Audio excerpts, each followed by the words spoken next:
I have a new book that's been released mid-December of 2017, Guiding Motivations, Messages Through Trials, Tribulations, and Tests.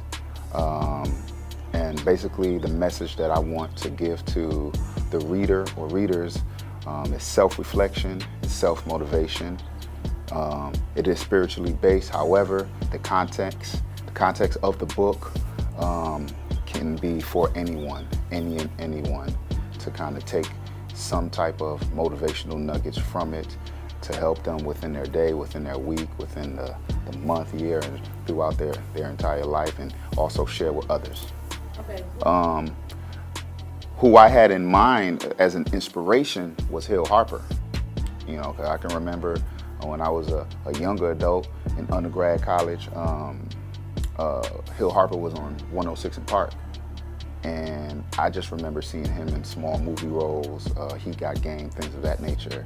And I said, oh, I know that guy from somewhere, from movies. So he said he wrote a book, and it was catered to young African-American males, African-American males period, but more so the young African-American males. So I went to the bookstore, I purchased it at a time in my life when I was going through a lot of crazy stuff.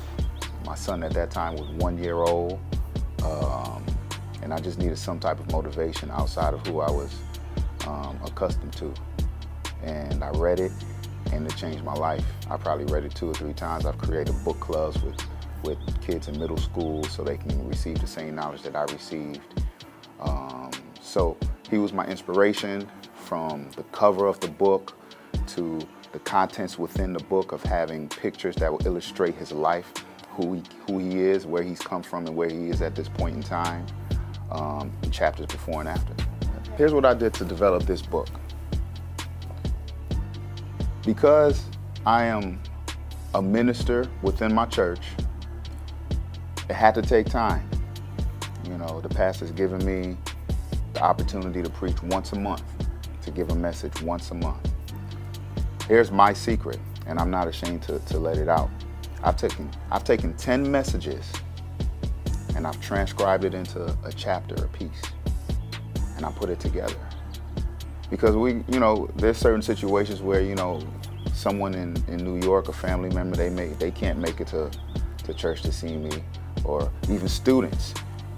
Students can't make it to church or don't want to make it to church, to see me, but they're still interested in the message. So I said, you know what, I'm just gonna write it out and give it to them. A book, when you publish a book, it probably should cost to print maybe about $3.50.